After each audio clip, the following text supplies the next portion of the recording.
জীবনে এই রাস্তা দিয়ে হাঁটবে না। এই রাস্তা থুইয়া ওই আরেক রাস্তা ধরবে, চিল্লায় পড়েন আল্লাহু আকবার। কাফেররা ভয় পেত, মুনাফিকরা ভয় পেত, শয়তান ভয় পেত, এমনকি বিশ্বনবীর বিবিরাও ভয় পেত। সুবহানাল্লাহ পড়েন। বিশ্বনবীর বিবিরা বিশ্বনবীরে ধরলেন, আমার এইটা কিনা দেন, ওইটা দেন। বিশ্বনবীর কয় টাকা নাই, ক্ষমতা নাই, সামর্থ্য নাই, বেশি কথা কইলে তালাক নিয়ে যাও, তোমাদের চেয়েও সুন্দরী অনেক সতী সাধবী নারী আল্লাহ ব্যবস্থা করে দিবে। বিবিরা মাঝে মাঝে খুনসুটি করতো, নবীরে ধরতো, এটা নাই ওইটা নাই, এটা দেন। একবার সব বিবিরা টাইট করে ধরছে, ও নবী, আয়েশার ঘরে যেদিন থাকেন সাহাবারা বেশি হাদিয়া পাঠায় কেন? আমাদের ঘরে যেদিন থাকেন পাঠায় না কেন? কালকে জুমার নামাজের পরে ঘোষণা দিবেন সবার ঘরে সমান সমান হাদিয়া। নবী কয় আমি হাইতান্ন। ও মিয়া, কে হাদিয়া দিবে, কটুক দিবে, এটা কি ইমাম সাহেবের কাজ? ইমাম সাহেবের বাসায় কে কোন দিন কি খাওয়াবে, কি গিফট দিবে, এটা তো কে যে গিফট দিবে তার ব্যাপার। বিশ্বনবী বললেন আবু বকরকে সবাই ভালোবাসে, তাই আবু বকরের মেয়ের ঘরে যেদিন আমার ডেট পরে থাকার সময়, ওই দিন হয়তো বেশি হাদিয়া পাঠায়, তোমাদের ঘরে পাঠায় না। আমার বলার কোনো সুযোগ? বিবিরা কয় না, আপনারে বলতেই হবে। নবী কয় আমি পারবো না। বিবিরা কয় পারবেন। ইন দ্য মিন টাইম দরজার পার থেকে কে যেন সালাম দিল, আসসালামু আলাইকুম ওয়া রাহমাতুল্লাহ। বিশ্বনবী বললেন ওয়া আলাইকুমুস সালাম। বিশ্বনবী বুঝতে পারলেন সালামটা আমার ওমরের সালাম। বিশ্বনবী সালামের উত্তর দিয়ে বিবিদের দিকে তাকায়, দেখে একটা বিবি ওর সামনে নাই, সব উদাও, ভ্যানিশ হয়ে গেছে। ওমর, সুবহানাল্লাহ পড়বেন না? এই জন্য ওমরকে শয়তানও ভয় পেত।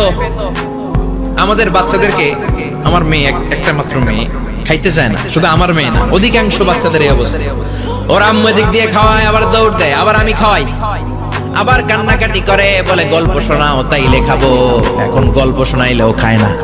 বর্তমান সময়ের ছেলে মেয়েগুলো এরকম, এত জ্বালাতন করে, খেতে চায় না তো বলতে হয় বাঘ আসবে, বাঘ, সিংহ আসবে, সিংহ, সিংহ মামা আসবে, ঘুমাও ঘুমাও, এগুলো আমরা বলি না?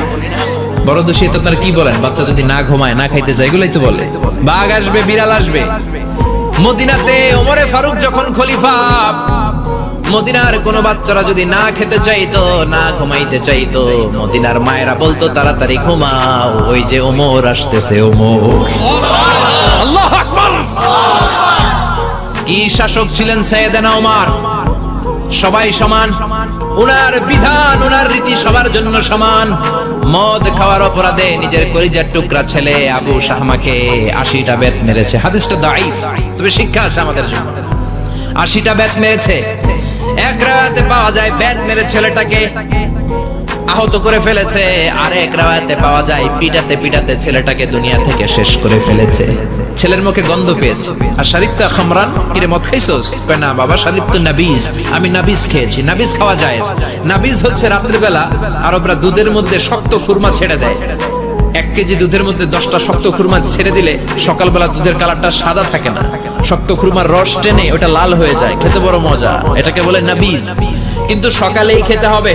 ওইটারে যদি 3 দিন জমায় রাখেন, 4 দিন জমায় রাখেন, ওইটাও গাঞ্জা হয়ে যাবে, ওইটাও তারি হয়ে যায়, মদ হয়ে যায়।